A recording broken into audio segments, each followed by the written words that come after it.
Reka nkwereke ukuntu uzajya witekera ifiriti ivanze n'inyama biryoshye bisa neza nk'uko uri kubibona. Ntabwo bigoye kubiteka kandi ndakeka bidahenze cyane. Nyine ubwo niba udakunda kurya akabenzi kumwe bakavanga n'ibirayi ukaba nyine wikundira inyama zisanzwe, reka nkwereke ukuntu beef noneho wazivanga n'ibirayi bikaza biryoshye bisa neza gutyo uri kubibona kandi ntabwo bigoye. Twatangiye ubwo ufata isafuriya nyine irimo amazi ugashyiramo inyama wakase gutyo, ugapfundikira ugashyira kuri gaze nyine ubwo turabiteka nk'iminota 40. Nabibijije birimo tangawizi na tungurusumu kugira ngo bizemo impumuro nziza. Maze ubwo ku ruhande nkata ibirayi, ubwo nagiye mbikatamo hano nyine chips nini. Urabona ubwo uko nagiye mbikata si ngombwa nyine izi size. Wowe washyiramo ibirayi bikasa uko ushaka rwose.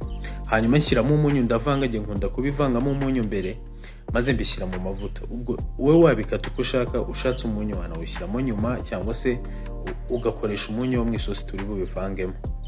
Hanyuma ku ruhande nanone nakase igitunguru, poivro, celery ndetse na tungurusumu. Bitafata bya birayi byanjye hano urabona ko byari byahiye maze mbikura mu mavuta. Ubwo nyine hano ngiye kubikuramo mbishyire ku ruhande. Ubwo na za nyama zahiye, zira nyama ubanza kuzibiza byibura iminota 30 cyangwa 40. Urabibona hano zahiye.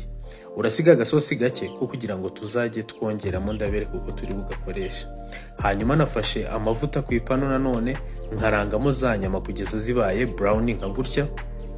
Zimaze kuba brown nshyiramo igitunguru, nshyiramo na poivro maze ndabikaranga nyine ndabikaranga hano bikaranga nk'iminota 5 bigase nyine nk'ibishya ariko bidashiririye.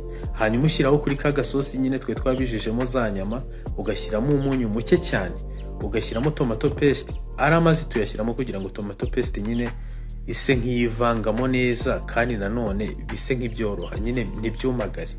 Hanyuma nshyiramo paprika, nshyiramo na magi, ndongera ndabikaranga. Urabona ko hano byahiye biranasa neza pe. Urabibona ushaka no kuzirya nyine zimeze gutya wazirya gutya.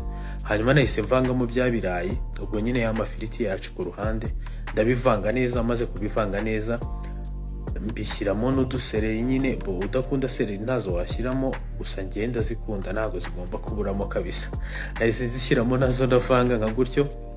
Hano byabaye urabona ko bisa neza pe, biraryoshye. Umva byaye biryoshye cyane. Kora follow niba utarayikora, subscribe kuri YouTube, niho video yose wayisanga nyine ndende.